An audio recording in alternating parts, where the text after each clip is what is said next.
po ito sa mismong tinda, yung parang establishment profile. So, as is na yan. Dito tayo magkakatalog. Ito po kasi, ito yung annual update report on LPG supply and demand balance. Ito yung makikita natin yung pinaka-supply po ninyo, yung mismong inventory, kung ilan po yung beginning inventory, ilan yung binili nyo, ilan yung binenta, at ilan yung natira. So, dito po magkakatalo. So, assuming po na ang binibenta nyo is 11 kg. Yung dineclare nyo dito sa opisina is ilang cylinder. Kung halimbawa, 20 na 11 kg, so, i-declare lang po ninyo dito for the month of kailan kayo nag-umpisa? July po. So, July kayo mag-umpisa kasi definitely wala kayong i-declare dito. Ano? So, 11 kg sa July. Tapos yung 11 kg nyo na yon, halimbawa, bumili pa kayo ng karagdagan na 5, so i-declare nyo yung binili nyo. Pero kung wala, zero yan.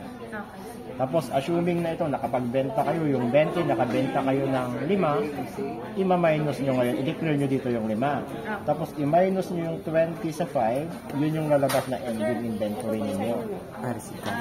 Pero, nakalagay dito in kilogram. So, kung 11, kung halimbawa 20 times 11, yun yung ilabas nyo. Tapos dito naman sa sales, yung 5 kanina, 5 times 11, yun yung lalabas dito. Tapos i-minus nyo 15 times 11, yun yung lalabas na total in kilogram. But, ito kasi per trademark. So, separate yung gasol, separate si Sulain, separate kung mas marami kang ibibenta, mas marami kang report. Ha? 4 lang brand na. O, so, kung 4 na ganito.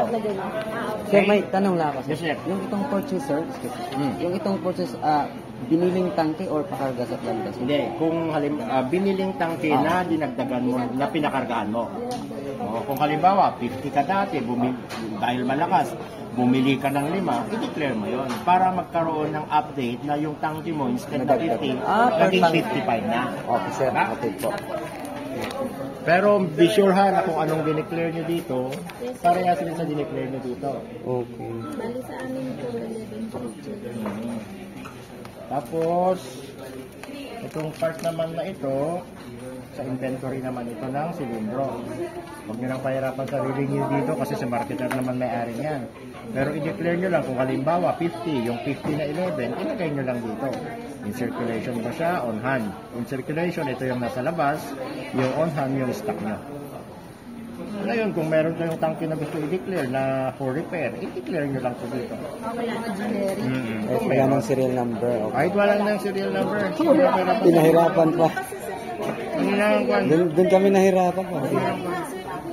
Kung ano lang yung available na kaya yung ibigay, yun yung ibigay nyo. Ha? Kaya nga po personal kayong pumunta. Tapos kung kayong magpapaniwala sa mga GC nyo, Kaya nga. yan kasi mga 9 kg kung may 9 ka. Ito naman kung 7.